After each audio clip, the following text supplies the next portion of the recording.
ကျွန်တော်တို့လုပ်ငန်းခွင်ထဲမှာဝန်ထမ်းအချင်းချင်းထိတာတွေငေါ့တာတွေစောင်းတာတွေမြောင်းတာတွေဖြစ်နေပြီဆိုလို့ရှိရင်ဒီဗီဒီယိုလေးကိုစောင့်အောင်ကြည့်လိုက်ပါ။ Okay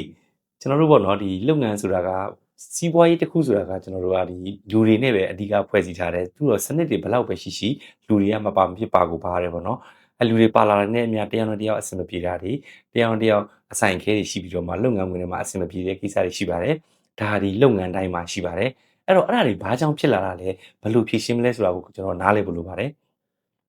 စီးပွားရေးမှာကျွန်တော်တို့လုပ်ပြီးဆိုဝန်ထမ်းတွေကျွန်တော်ခံထားပြီးဝန်ထမ်းတွေကတကယ်တမ်းပြောမှဆိုတယောက်နဲ့တယောက်ရောက်လာကစားမှာတယောက်နဲ့တယောက်မတိကြအောင်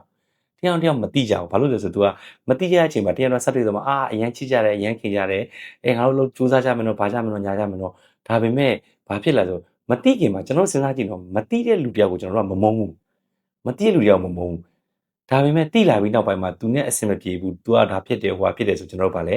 တဖြည်းဖြည်းနဲ့ကွာ100ရှိတာကနေသူ့ကို80လောက်ပဲချစ်တော့တယ်80 60 50တဖြည်းဖြည်းနေပြီးအမှတ်40အောက်ကျလာပြီဆိုလို့ရှိရင်တော့ပြဿနာတွေအများကြီးဖြစ်လာနိုင်ပါတယ်ဒါဒီလုပ်ငန်းခွင်မှာဖြစ်နေကြကိစ္စတွေပါအဲ့တော့အဲ့ဒါတွေဘာကြောင့်ဖြစ်လာရလဲဆိုတကယ်တမ်းတော့ပြောမယ်ဆိုလို့ရှိရင်ကျွန်တော်တို့ဒီလုပ်ငန်းမှာ sales ပဲဖြစ်ဖြစ် marketing ပဲဖြစ်ဖြစ် customer service ပဲဖြစ်ဖြစ် HR ပဲဖြစ်ဖြစ်အကုန်လုံးဒီလုပ်ငန်းတိုးတက်ရေးကိုအာရုံစိုက်ကြတယ်ဒါပေမဲ့သူတို့လုပ်ငန်းတိုးတက်ရေးဆိုတာကိုဒီလုပ်ငန်းကြီးဆိုတာထက်ကိုယ့်ရဲ့ department ကိုပို့ပြီးအာရုံစိုက်တဲ့အချိန်မှာအဲ့ပြဿနာတက်တာပါအဲ့ဒါကြောင့်မို့လို့ကျွန်တော်တို့ department တွေမှာကျွန်တော်တို့ဒီ department head ချင်းပို့ပြီးစီးလုံးမှုလိုပါတယ်ဥပမာဆိုကြပါစို့ sales ကအယောင်ကြရင်ဘာလုပ်မလဲ marketing ကို blame မယ်အနေနဲ့လူပြောတော့လူမရလို့ဘာလို့အဲ့လိုထက် sales ရဲ့ department head နဲ့ marketing department head ကငါတို့အယောင်ကြနေတယ်ဘလို့ပူပေါင်းပြီးဖြည့်ရှင်းကြမလဲဆိုတော့တိုင်ပင်ဆွေးနွေးမှုတွေလုပ်တင်တယ် solution focus ကိုသွားတင်တယ်နောက်တစ်ခုကကြတော့ကိုကဒီရဲ့လုပ်ငန်းရဲ့ management လုပ်နေတယ်ဆိုလို့ရှိရင်လေအဲ့ဒါတွေကိုအမြဲတမ်း department head တွေကိုခေါ်ပြီးတော့မှဒီလုပ်ငန်းရဲ့ vision သွားမဲ့ team work ကိုကောင်းကောင်းတည်ဆောက်ထားဖို့လိုတယ်။ဘာကြောင့်လဲဆိုလို့ရှိရင်ဥပမာအယောင်ကြတယ်။အယောင်ကြ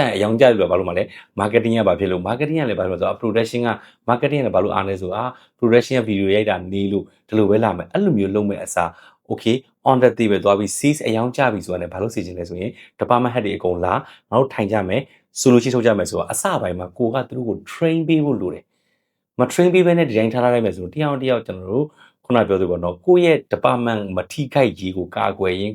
နဲ့အမုန်းတရားတွေပွားလာမယ်ပြီးလို့ရှိရင်နောက်ပိုင်းမခေါ်နိုင်မပြောနိုင်အဆင့်တွေဖြစ်လာပါလိမ့်မယ်အဲဒါကြောင့်မလို့ကိုကဒီလုပ်ငန်းကိုဦးစီးနေတဲ့ management တယောက်အနေနဲ့ဆိုလို့ရှိရင်ဘာလုပ်တင်လဲဆိုလို့ရှိရင်ဒါတွေကိုဝန်ထမ်းတွေကရှိတဲ့ department head တွေကိုခေါ်ပြီးတော့မှပြဿနာတစ်ခုကိုဘယ်လိုကင်တွယ်ဖြေရှင်းရလဲမျက်နှာချင်းဆိုင်ပြီး solution focus ဘယ်လိုသွားရလဲဆိုတာကို train ပေးဖို့လိုပါတယ်အဲ့လိုမ train ထားဘူးဆိုလို့ရှိရင်နောက်ပိုင်းမှာဒီချက်ပိုကြီးတဲ့ပြဿနာတွေဖြစ်လာနိုင်ပါတယ်